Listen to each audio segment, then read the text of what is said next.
Selamat datang di channel Zona Horor, tempat di mana kegelapan dan ketakutan bertemu. Di sini, kami akan membawa Anda menyusuri lorong-lorong paling gelap, membuka misteri yang telah lama terkubur, dan mempertemukan Anda dengan makhluk yang hanya berani datang di malam hari. Siapkan diri Anda untuk merasakan ketegangan, karena apa yang Anda lihat mungkin bukan hanya sekadar bayangan. Mari kita mulai perjalanan Anda ke dalam kegelapan. Warung bakso yang mendadak ramai. Di sudut kota kecil yang tenang, berdiri sebuah warung bakso sederhana bernama Bakso Pak Tukiman. Sebelumnya, warung ini hanyalah warung biasa, tak terlalu ramai, tapi cukup untuk memenuhi kebutuhan sehari-hari. Namun, dalam beberapa bulan terakhir, sesuatu yang aneh terjadi. Warung bakso ini mendadak menjadi sangat populer. Setiap hari, puluhan bahkan ratusan pelanggan datang tanpa henti. Mereka rela antre berjam-jam hanya untuk mencicipi bakso buatan Pak Tukiman. Bahkan, pelanggan dari luar kota sengaja datang hanya untuk menikmati kelezatan bakso ini. Yang lebih mencurigakan, banyak warung bakso lain di sekitar mulai bangkrut. Pelanggan mereka berkurang drastis, seolah-olah semua orang hanya ingin makan di warung Pak Tukiman. Bumbunya beda, kata seorang pelanggan. Rasanya gurih banget, bikin nagih, ujar yang lain. Namun, di balik kesuksesan warung itu, ada satu hal yang tak disadari orang-orang, kenikmatan bakso itu berasal dari sesuatu yang mengerikan. Di dekat warung bakso itu, tinggal seorang pria tua bernama Mbah Karto. Ia sudah tinggal di desa itu sejak lama dan memperhatikan perubahan yang terjadi. Suatu malam, ia memanggil Bayu, seorang pemuda yang sering membantu di warung itu. "Bayu, kau harus hati-hati," kata Mbah Karto dengan nada serius. Bayu mengernyit. "Maksud Mbah apa?" Mbah Karto menatapnya tajam. "Warung bakso itu, ada sesuatu yang tidak beres. Aku sering mendengar suara-suara aneh di belakang warung, terutama tengah malam." Bayu terdiam. Ia memang beberapa kali merasa ada hal aneh di warung itu, seperti bau anyir yang tiba-tiba muncul, atau suara lirih yang terdengar dari dapur saat warung sudah tutup. "Kau bekerja di sana, kan? Coba perhatikan baik-baik. Jangan sampai kau terseret ke dalam sesuatu yang buruk," lanjut Mbah Karto. Bayu hanya mengangguk. Ia tak ingin berpikiran buruk tentang majikannya, tapi perasaan gelisah mulai menyelimutinya. Malam itu, setelah warung tutup, Bayu sengaja berlama-lama di warung dengan alasan membersihkan meja. Ia ingin memastikan apakah benar ada sesuatu yang aneh. Saat semua orang sudah pulang, ia mengintip ke arah dapur. Awalnya, tak ada yang mencurigakan. Namun, beberapa saat kemudian, ia mendengar suara tangisan lirih. Suara itu datang dari ruang belakang, tempat Pak Tukiman biasa menggiling daging. Dengan hati-hati, Bayu mendekat. Ia menempelkan telinganya ke pintu. "Lepaskan aku, tolong."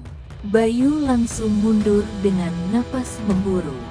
Itu suara manusia. Sebelum ia bisa berpikir lebih jauh, pintu dapur tiba-tiba terbuka. Di ambang pintu, berdiri Pak Tukiman dengan wajah dingin.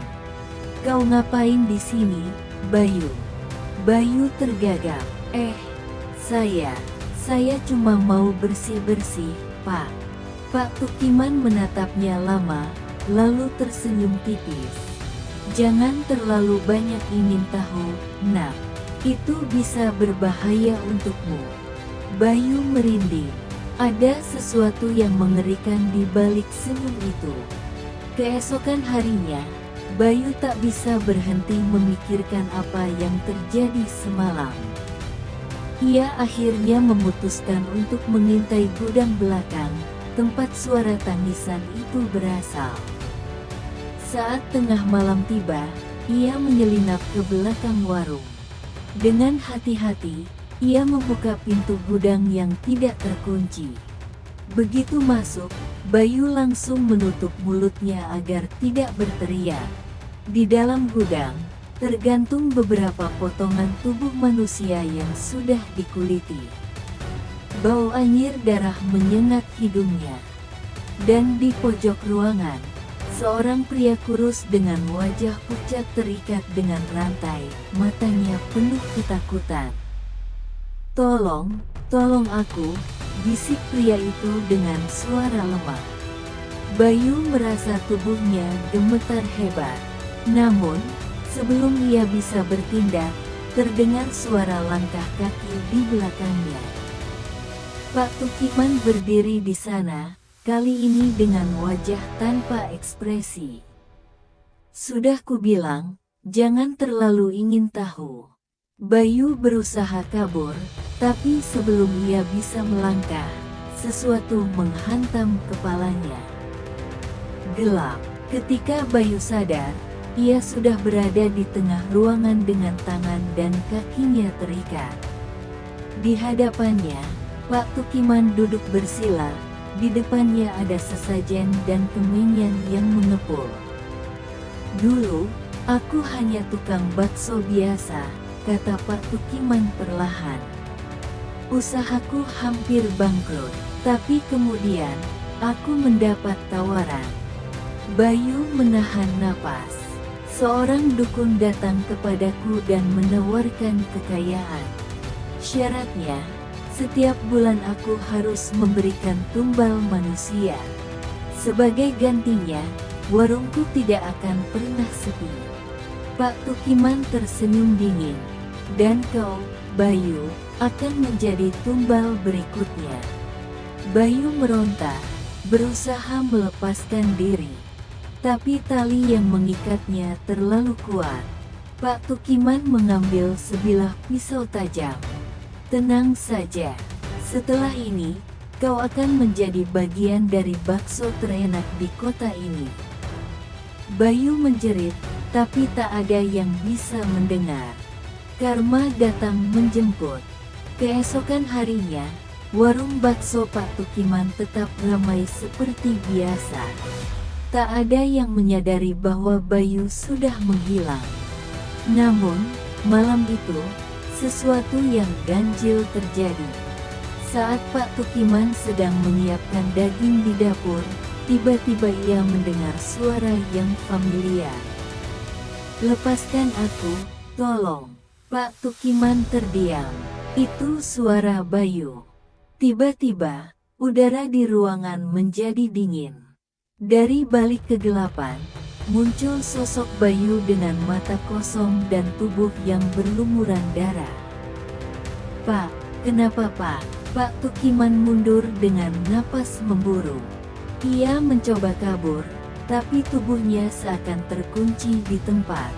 Sosok itu semakin mendekat, dan malam itu, untuk pertama kalinya, warung bakso Pak Tukiman menjadi sepi. Keesokan harinya, warga menemukan warung itu dalam keadaan terbakar habis.